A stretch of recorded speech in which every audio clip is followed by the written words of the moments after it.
Well, thank you very much. It's an honor to be here. What a great place. What a great place, but more importantly, what great people. I want to thank His Royal Highness, the Crown Prince, for that incredible introduction. He's an incredible man. Known him a long time now. There's nobody like him. Thank you very much. Appreciate it very much, my friend. And it's a tremendous honor to return to this beautiful kingdom and be welcomed back with such extraordinary generosity and warmth. I've never forgotten the exceptional hospitality showed to us by King Solomon, who's just, we talk about a great man. That is a great man. That is a great man, a great family. And that visit took place exactly 8 years ago. The graciousness of the royal family and the Saudi people is really unsurpassed, no matter where you go.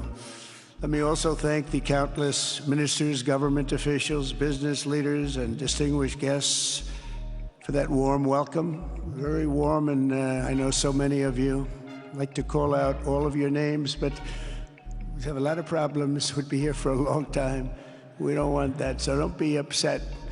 With this historic state visit, we celebrate more than 80 years of close partnership between the United States and the Kingdom of Saudi Arabia. Ever since President Franklin Roosevelt met with King Solomon's father, King Abdul Aziz, aboard the USS Quincy in 1945, the U.S.-Saudi relationship has been a bedrock of security and prosperity.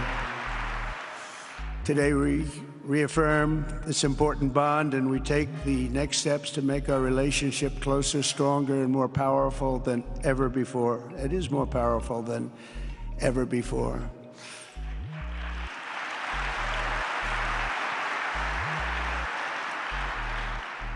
And by the way, it will remain that way. We don't go in and out like other people. It will remain that way.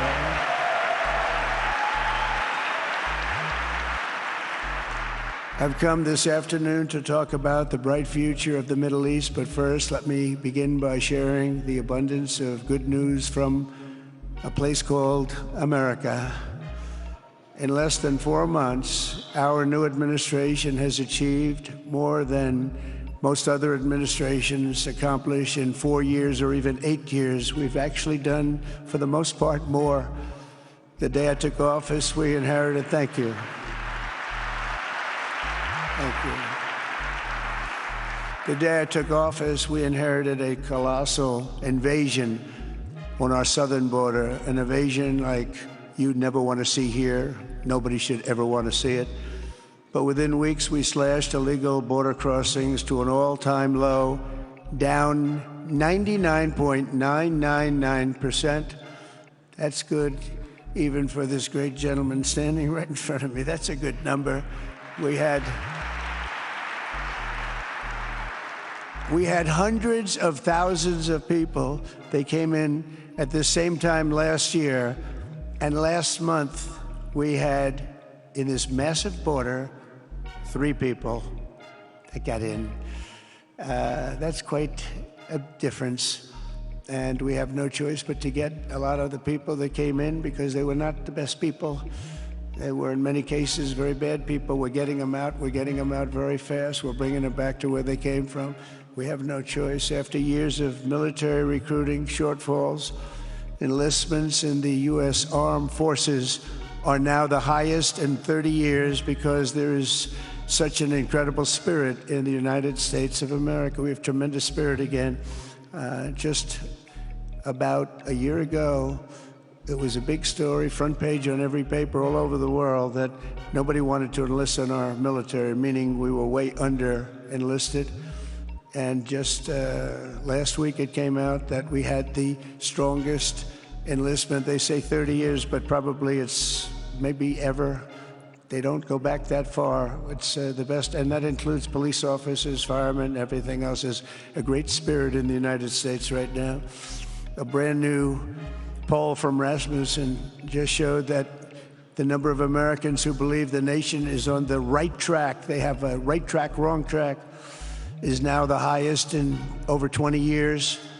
And it hasn't been anything like this because for many years it was the wrong track. And I can tell you for the last 4 years it was definitely the wrong track, but it's the highest it's been in many, many years. We renamed the Gulf of Mexico into the Gulf of America. That was very popular, other than perhaps with Mexico. And most importantly for the people in this room, the days of economic misery under the last administration are rapidly giving way to the greatest economy in the history of the world.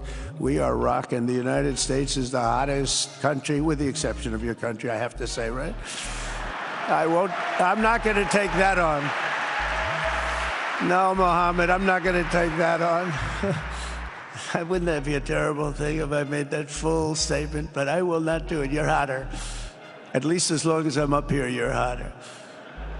But groceries, gasoline, energy, and all other prices are down with no inflation. We have no inflation, and in a few short weeks, we've created 464,000 brand new jobs. Think of that. It's almost 500,000 jobs created just in a matter of weeks. We just reached a historic trade agreement with the United Kingdom, and over the weekend we reached a breakthrough agreement with China. Both outstanding deals. China's agreed. We have to get it down. We have to get the little details down. And Scott, you're going to work on that very hard, but China's agreed to open up to the United States for trade and everything else. But they have to do it, so we'll see what happens. But we had a very, very good meeting with both of those countries. We are cutting 10 old regulations for every new regulation. We're getting rid of all of the red tape that is so many, frankly, countries, as they get older, they develop a lot of red tape, and we're getting rid of it. We're getting rid of it at record levels. And I'm pleased to report that the United States Congress is on the verge of passing the largest tax cut and regulation cut in American history. We think we're in good shape to get that. And if we get that, that will be like a rocket ship for our country. In the first quarter of the year, the investment in America was up an astounding 22%. More than $10 trillion of new investments have been announced or are coming just since the election on November 5th. So think of that. In a very short period of time, we have over $10 trillion, and it could be much higher than that. Not everybody comes to the White House to have a news conference that they're going to be opening up in America, but they're all coming in at numbers that we've never seen before. If you take a look at other presidencies, they wouldn't do $1 trillion sometime in years. We did this in essentially 2 months because you have to say we got into office and they gave me about a month to clean up and fix up the Oval Office, and after that we started working. And the money is pouring in, the jobs are pouring in, the companies are pouring into our country like we've never seen before. There's never been anything like it. And we let other people tariff us into losing a lot of money and a lot of jobs, and now we're tariffing them. And it's at a level that nobody's seen. It's a level that is making us a very much different country and a very different Republican Party. We won a tremendous victory in November. We won all 7 swing states, the popular vote by millions and millions of votes. The Electoral College, we won by 312 to 226. Remember, they said, well, we could get to 270. No, we got to 312. That's a big difference. And very importantly, we won counties throughout the United States, 2,660 to 451. That's why when you look at a map, they're all red. The whole country is red. Red stands for Republican. From the moment on, and from the moment we started, we've seen wealth that just poured and is pouring back into America. Apple is investing $500 billion. NVIDIA is investing, and I see my friend is here, Jensen. That's very good, wherever you may be. I thank you very much, because he's putting in $500 billion. TSMC is investing.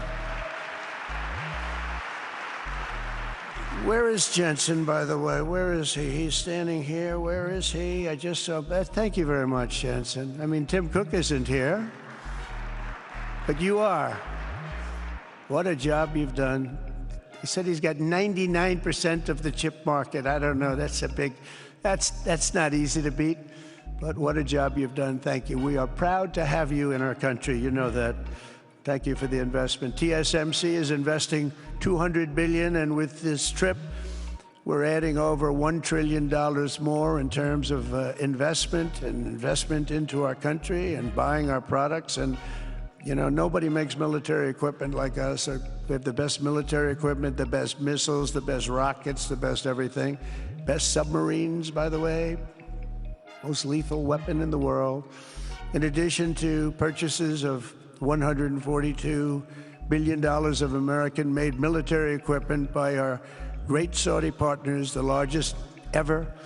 This week there are multi-billion-dollar commercial deals with Amazon, Oracle, AMD, they're all here, Uber, Qualcomm, Johnson & Johnson, and many, many more. So I want to congratulate everybody, so many great business executives, many of you, most of you I know, and they're coming in. You know, about a month ago, they weren't that happy when they saw me, and now they're saying, sir, you're doing a great job, thank you very much. It's amazing what a rising market will do. Oh, it's going to get a lot higher. In fact, I told people 5 weeks ago, this is a great time to buy. I got criticized for that. Now they don't criticize me anymore. People should have listened. But it's going to go a lot higher. You see, we've never had anything like this happen. It's an explosion of investment and jobs, and great companies are coming in. Never seen anything like it. There's no better place to make a future or make a fortune, do anything, frankly, than what we have in the United States of America under a certain president, Donald J. Trump. I have the right attitude. I have the same attitude that the people in the front row, second row, third row have. As you get back, perhaps they start to wane a little bit in terms of their view. But they understand, and we're doing what a lot of smart people would do. And we're not necessarily being politically correct. You saw what we did yesterday with healthcare. We've cut our healthcare by 50 to 90%. You're going to see drugs and pharmaceuticals come down at numbers that nobody has ever seen. And drugs, pharmaceuticals, we think will be dropping. And it will be a redistribution of costs with other nations, which really took advantage of a very nice group of people that ran our country. But not only is this a time of incredible excitement in the United States, it's also an exhilarating period right here in the Arabian Peninsula. Beautiful place, by the way, beautiful place. Exactly, thank you. Exactly 8 years ago this month, I stood in this very room and looked forward to a future in which the nations of this region would drive the forces of terrorism and extremism, drive them right out of existence, and take your place among the proudest, most prosperous, most successful nations anywhere in the world as leaders of a modern and rising Middle East. So exciting, so exciting. Mohammed, you sleep at night? How do you sleep? Huh? Just thinking.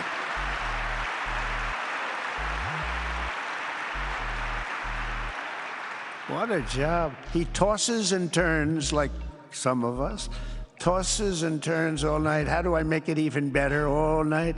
It's the ones that don't toss and turn. They're the ones that will never take you to the promised land, won't they? But you have done some job. True.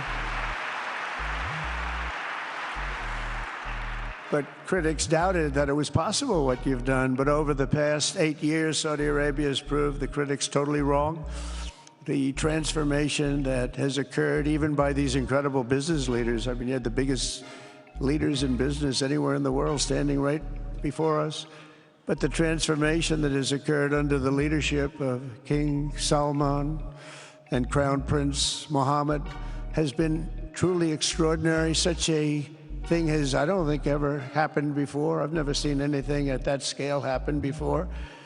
And I guess, you know, maybe you could say the United States is doing pretty well too, but I don't think too many people have seen that happen before. Majestic skyscrapers, the towers that I see, the difference between now and 8 years ago. And 8 years ago was very impressive, but the towers that I see rising, some of the exhibits that I was shown by Mohammed,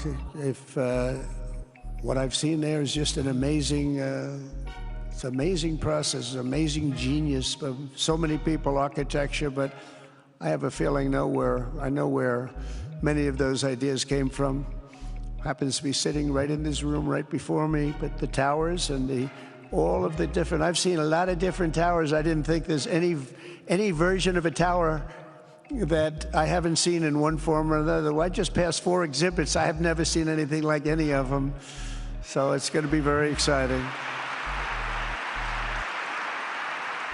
And they sit among the ancient wonders of a growing and exciting city. It's really amazing. Riyadh is becoming not just a seat of government, but a major business, cultural, and high-tech capital of the entire world. The World Cup is here. Johnny, just stand up, John. Johnny, thank you, Johnny.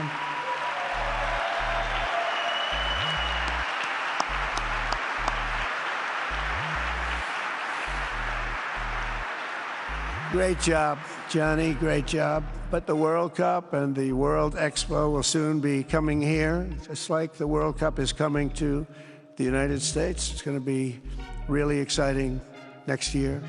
The engines of Formula One racing now roar through the streets of Jeddah in a historic milestone. Other industries recently surpassed oil.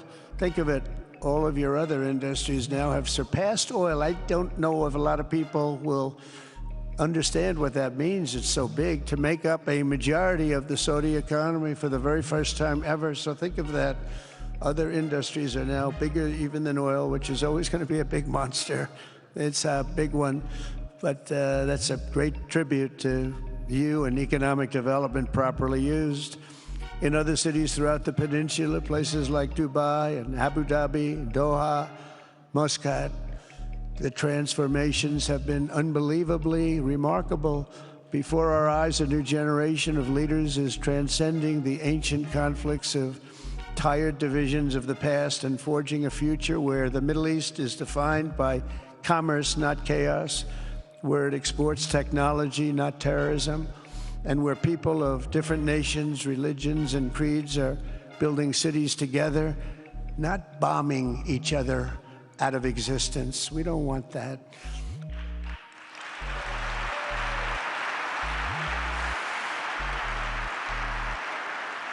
And it's crucial for the wider world to note this great transformation has not come from Western interventionists or flying people in beautiful planes giving you lectures on how to live and how to govern your own affairs. No, the gleaming marvels of Riyadh and Abu Dhabi were not created by the so-called nation builders, neocons, or liberal nonprofits like those who spent trillions and trillions of dollars failing to develop Kabul, Baghdad, so many other cities. Instead, the birth of a modern Middle East has been brought by the people of the region themselves, the people that are right here, the people that have lived here all their lives, developing your own sovereign countries, pursuing your own unique visions and charting your own destinies in your own way. It's really incredible what you've done.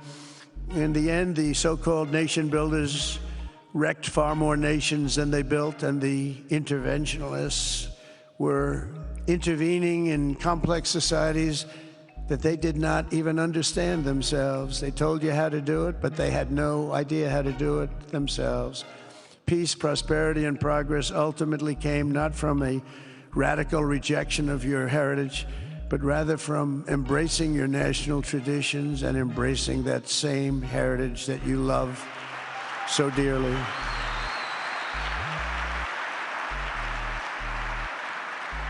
And it's something only you could do. You achieved a modern miracle, the Arabian way. That's a good way.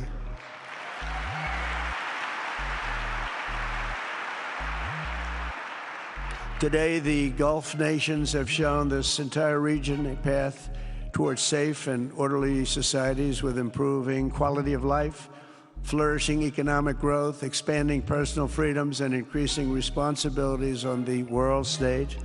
After so many decades of conflict, finally it is within our grasp to reach the future that generations before us could only dream about, a land of peace, safety, harmony, opportunity, innovation, and achievement right here in the Middle East. So beautiful. It's such a beautiful thing that's happening. I guess, the people that are here can't even really appreciate it because you see it happening, and it's when you come to a place that you haven't seen in 5 years or 10 years or 20 years that it's even more incredible. When I left office just over 4 years ago, that future seemed almost impossible, what you've done. Together we had obliterated the killers of ISIS. We wiped them out, terminated its founder and leader, al-Baghdadi. We had healed the divide in the Gulf Cooperation Council, it's a very big deal, and united the nations of the region to stand against the enemies of all civilization. We'd imposed unprecedented sanctions on Iran and starved the regime of resources to fund terror. They were unable to fund anything because they had no money left. They had no money. But the new administration came in and let them have a lot of money, and you saw what happened. It was not money well spent. And with the historic Abraham Accords that we're so proud of, all the momentum was aimed at peace, and it aimed very successfully. It's been an amazing thing, the Abraham Accords, and it's my fervent hope, wish, and even my dream that Saudi Arabia, a place I have such respect for, especially over the last fairly short period of time, what you've been able to do, but we'll soon be joining the Abraham Accords. I think it'll be a tremendous tribute to your country, and it will be something that's really going to be very important for the future of the Middle East. I took a risk in doing them, and they've been an absolute bonanza for the countries that have joined. The Biden administration did nothing for 4 years. We would have had it filled out. But it will be a special day in the Middle East with the whole world watching when Saudi Arabia joins us, and you'll be greatly honoring me, and you'll be greatly honoring all of those people that have fought so hard for the Middle East, and I really think it's going to be something special, but you'll do it in your own time, and that's what I want, and that's what you want, and that's the way it's going to be. When I left office, the only thing still standing between this region and its unbelievable potential was a small group of rogue actors and violent thugs seeking constantly to drag the Middle East backward and into havoc, mayhem, and indeed into war. Unfortunately, instead of confronting these destructive forces, the last U.S. administration chose to enrich them and empower them and give them billions and billions of dollars. The Biden administration, the worst administration in the history of our country, by the way, spurned our most trusted and long-standing Gulf partners, and I can say partners worldwide, one of our great, great partners, no matter who we look to, and we have great partners in the world, but we have none stronger and nobody like the gentleman that's right before me. He's your greatest representative, greatest representative.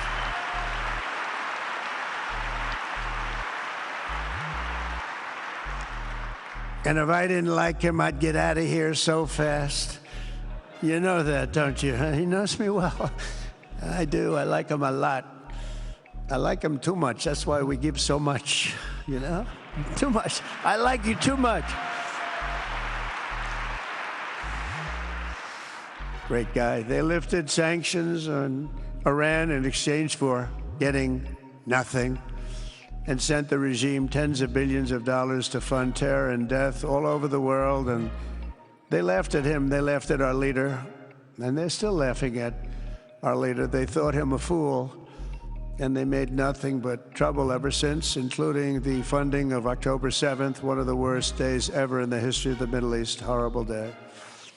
Biden removed the Houthis from the list of foreign terrorist organizations, even while missiles and drones were being launched right here at your beautiful city of Riyadh, and launched at ships if they happened to be sailing in the wrong location. The Biden administration's extreme weakness and gross incompetence derailed progress toward peace, destabilized the region, and put at risk everything we had worked so hard to build together. And when you think of the great achievements that you've made, to do it in light of a pretty hostile administration, an administration that was not a believer, it makes your achievements even greater. Makes them even greater, you know that. But in a few short months since taking office, we have achieved the swift return of American strength at home and abroad, now working with the vast majority of people in this region who seek stability and calm. Our task is to unify against the few agents of chaos and terror that are left and that are holding hostage the dreams of millions and millions of great people. The biggest and most destructive of these forces is the regime in Iran, which has caused unthinkable suffering in Syria, Lebanon, Gaza, Iraq, Yemen, and beyond. There could be no sharper contrast with the path you have pursued on the Arabian Peninsula than the disaster unfolding right across in the Gulf of Iran. Think of that. They wanted to name it that. I said, they're not going to let them do that. Do you mind if I stop that? I stopped it. We're not going to let that happen.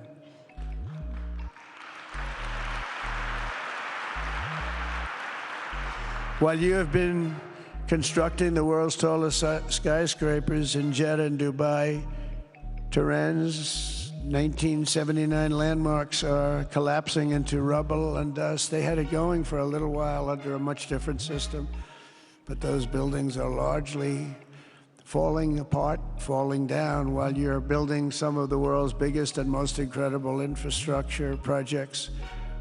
Buildings, all sorts of things you're building that nobody's ever even seen before. Iran's decades of neglect and mismanagement have left the country plagued by rolling blackouts lasting for hours a day.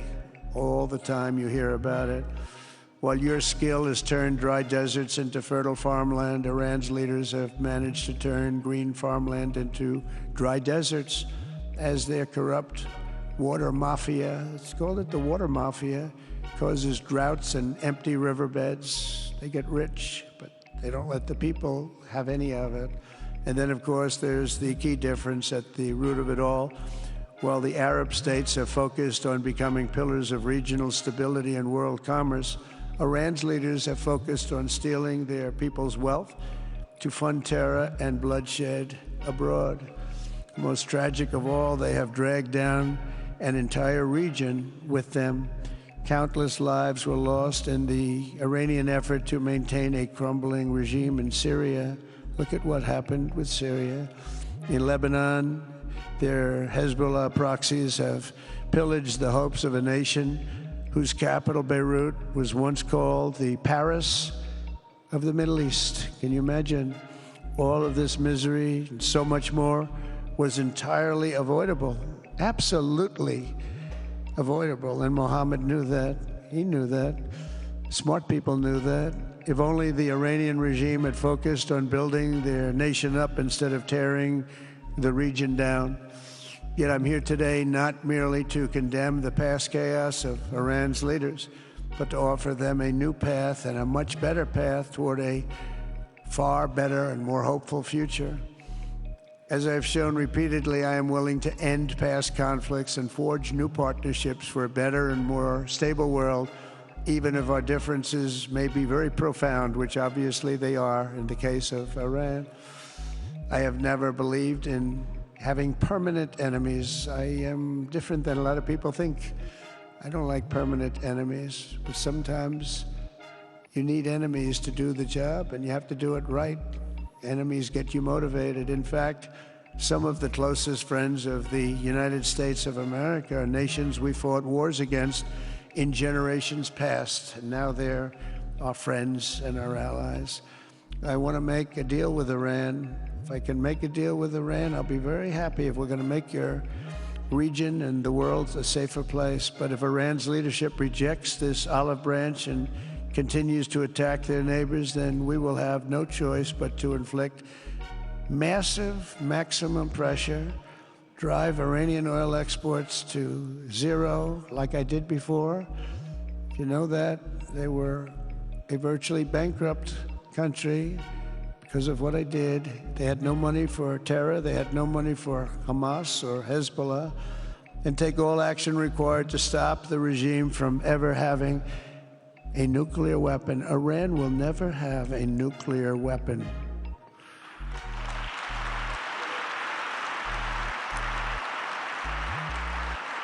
But with that said, Iran can have a much brighter future, but will never allow America and its allies to be threatened with terrorism or nuclear attack.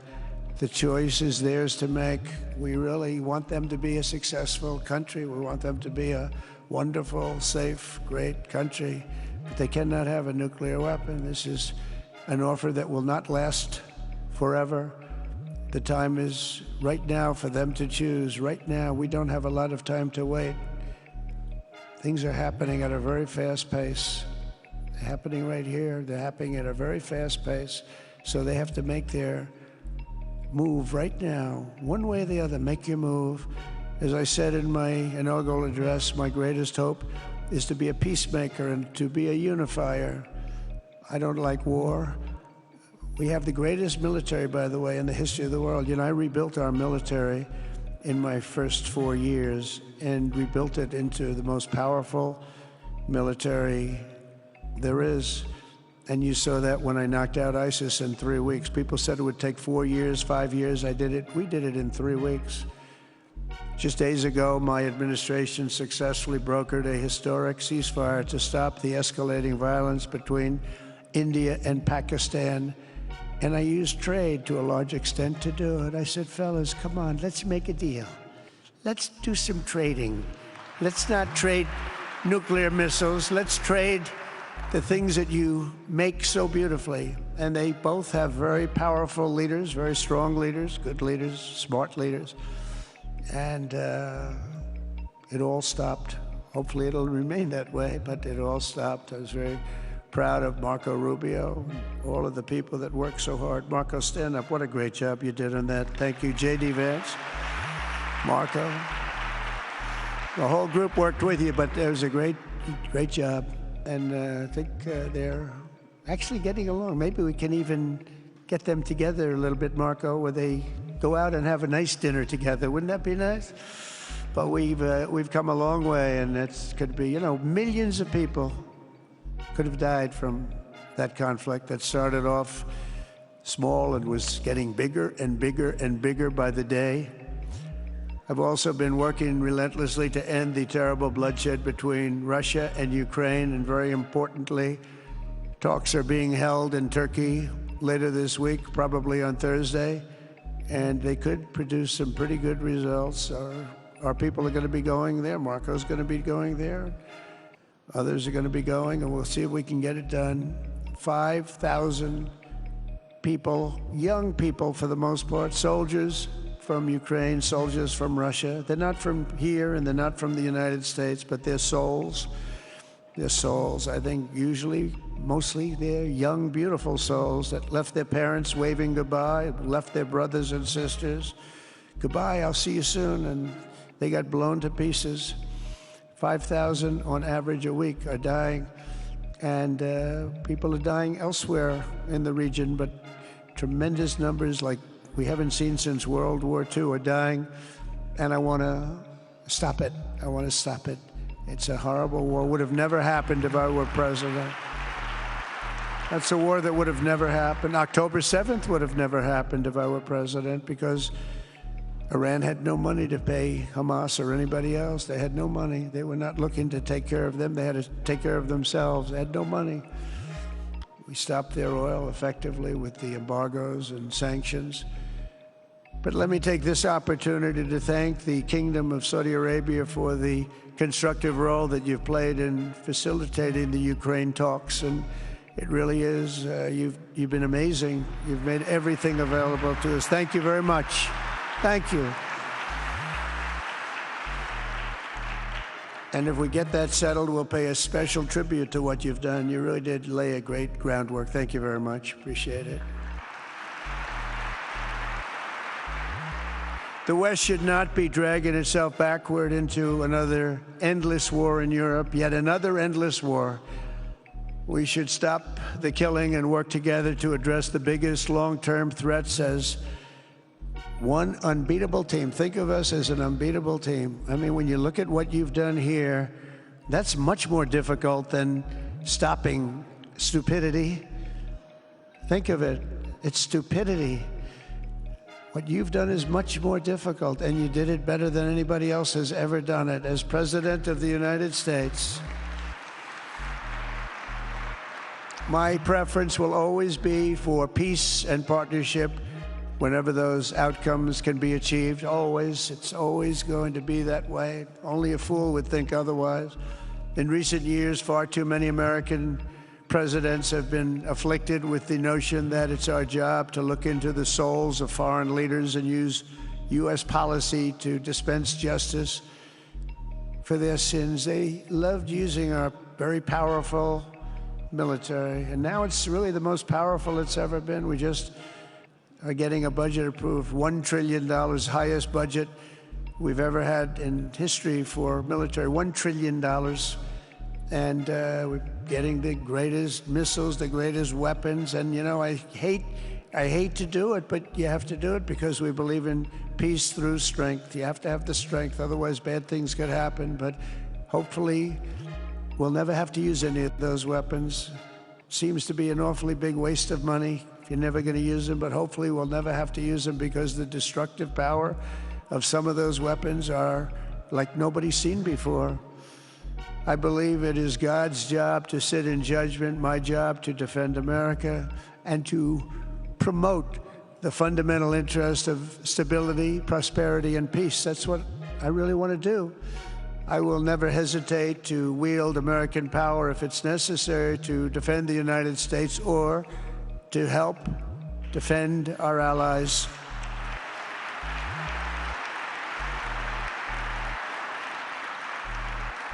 And there will be no mercy for any foe who tries to do us or them harm. We will have no mercy. They understand that. That's why I've been pretty lucky. A lot of people think, you know, he's looking to fight. He's looking to fight, and things get settled. It's an amazing thing when they really think you mean it. But we do. We have the greatest military, the strongest military, stronger than any. Nobody's even close. We have the best weapons in the world. But we don't want to use them. If you threaten America or our partners, however, then you'll be faced with overwhelming strength and devastating force. We have things that you don't even know about, you don't hear about. And if you did, you'd say, wow. In recent weeks, following repeated attacks on American ships and freedom of navigation in the Red Sea, the United States military launched more than 1,100 strikes on the Houthis in Yemen. As a result, the Houthis agreed to stop. They said, we don't want this anymore. It's the first time you've heard that from them, too. They're tough. They're fighters. But just days ago, we were asked to cease targeting commercial. They were not going to be targeting commercial ships in any way, shape, or form, or anything American. And they were very happy that we stopped. But we had 52 days of thunder and lightning like they've never seen before. This was a swift, ferocious, decisive, and extremely successful use of military force. Not that we wanted to do it, but they were shooting down ships. They were shooting at you. They were shooting at Saudi Arabia. We don't want them shooting at Saudi Arabia, if that's okay. So we hit them hard. We got what we came for, and then we got out. Since January 20th, the U.S. military has terminated 83 terrorist leaders operating across Iraq, Syria, and Somalia, including ISIS's #2 global leader. You read about that just recently. With the help of Pakistan, we apprehended the ISIS terrorists responsible for the attack on 13 American service members at Abbey Gate, that horrible, horrible disaster. During this Afghanistan withdrawal, you know, that's another thing that we don't even think about so much anymore. 13 died, but 42 were horribly wounded. But hundreds of people died overall, because I count the people on the other side. Hundreds of people just grossly incompetent. It's probably why Putin decided to go into Ukraine, something he never would have done if I were president. But we wouldn't have had the problems of October 7th if I were president. We wouldn't have had Ukraine, Russia if I were president. We wouldn't have had Abbeygate because there wouldn't have been any reason we were getting out, but we were getting out with dignity and with strength and power. But the way they got out was not good.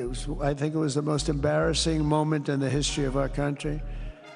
And we've been working tirelessly to bring back all hostages held by Hamas. We brought back a lot already, but we're bringing back more. This weekend, we successfully negotiated the release of the last American hostage, Edan Alexander. Just came out a few hours ago, and we continue to work to get that war ended as quickly as possible. It's a horrible thing that's taking place. All civilized people must condemn the October 7th atrocities against Israel, which would never have happened again if you had probably a different president, but definitely if you had me as president. The people of Gaza deserve a much better future, but that will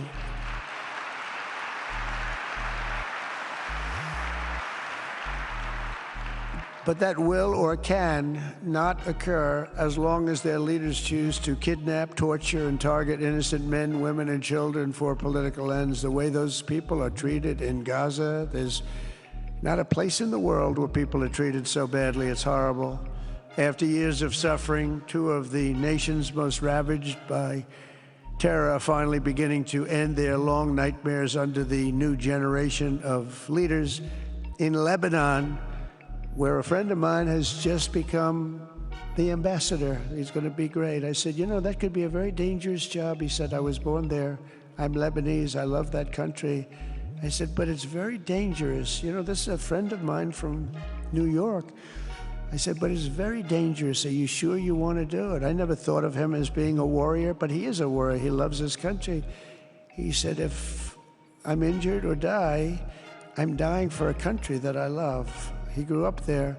It's horrible what's happened in Lebanon, but you have a great ambassador, I can tell you that. In Lebanon, which has been endlessly victimized by Hezbollah and their sponsor, Iran, a new president and prime minister brought the first real chance in decades for a more productive partnership with the United States, and we're going to work with their new ambassador and everybody else, Marco, and we're going to see if we can really help them out and let them get over that very high grid that they're going to have to get over. My administration stands ready to help Lebanon create a future of economic development and peace with its neighbors. They have tremendous people in Lebanon, doctors, lawyers, great professional people. I hear it so many times. Likewise, in Syria, which has seen so much misery and death, there is a new government that will hopefully succeed in stabilizing the country and keeping peace. That's what we want to see in Syria. They've had their share of travesty, war, killing, many years. That's why my administration has already taken the first steps toward restoring normal relations between the United States and Syria for the first time in more than a decade. And I'm very pleased to announce that Secretary Marco Rubio will be meeting with the new Syrian foreign minister in Turkey later this week. And very importantly, after discussing the situation in Syria with the Crown Prince, your Crown Prince,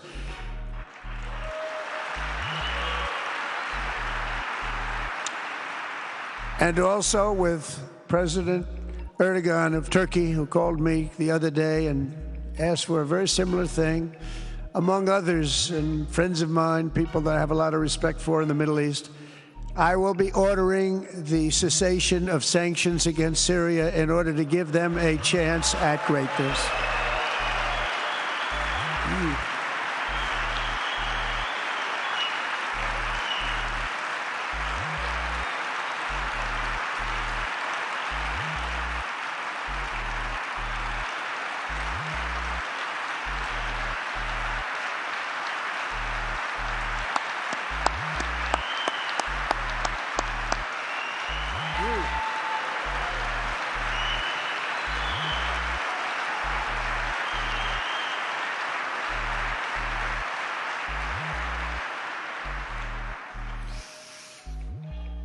Oh, what I do for the Crown Prince. The sanctions were brutal and crippling and served as an important function, nevertheless, at the time. But now it's their time to shine. It's their time to shine. We're taking them all off, and they're going to have, I think they're going to have, based on the people and the spirit and everything else that I'm hearing about. So I say good luck, Syria. Show us something very special like they've done, frankly, in Saudi Arabia, okay? They're going to show us something special. Very good people. Everywhere we can, my administration is pursuing peaceful engagement, offering a strong and steady hand of friendship to all that will take it in good faith. Together, we have made unprecedented strides and tremendous progress, and we're still just at the dawn of the bright new day that awaits for the people of the Middle East, the great, great people of the Middle East. If the responsible nations of this region seize this moment, put aside your differences and focus on the interests that unite you, then all of humanity will soon be amazed at what they will see right here in this geographic center of the world. It really is. It's like a center of the world and the spiritual heart of its greatest faiths. For the first time in 1,000 years, the world will look at this region not as a place of turmoil and strife and war and death, but as a land of opportunity and hope, just like you've done right here, a cultural and commercial crossroads of the planet. Security and stability will lift millions into lives of safety and success, and the nations of this region will be free to realize your highest destinies, honor your proud histories, harness amazing new opportunities, and bring incredible glory to Almighty God. People will come from all over the globe to be inspired by the cities you build, the businesses you create, the technologies you invent, and the beauty, talent, and potential you unleash right in the hearts of your citizens. Each of you will be able to take tremendous pride in the legacy you will leave to your children, because you will have given them the ultimate blessings of prosperity and peace. So important. In the United States, we've launched the golden age of America. It's the golden age. We see it. We see it with all that money, trillions and trillions and dollars pouring in, hundreds of thousands of jobs coming in with it. And with the help of the people of the Middle East, the people in this room, partners throughout the region, the golden age of the Middle East can proceed right alongside of us. We will work together. We will be together. We will succeed together. We will win together. And we will always be friends.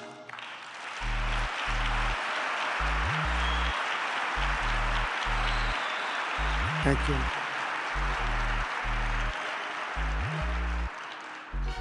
So, Mohammed, I want to thank you again very much for having me. And as a representative of what I think is the greatest nation in the world, we are with you all the way, and you have a tremendous future. Thank you very much. And please pay my respects to your father. Thank you very much. Thank you.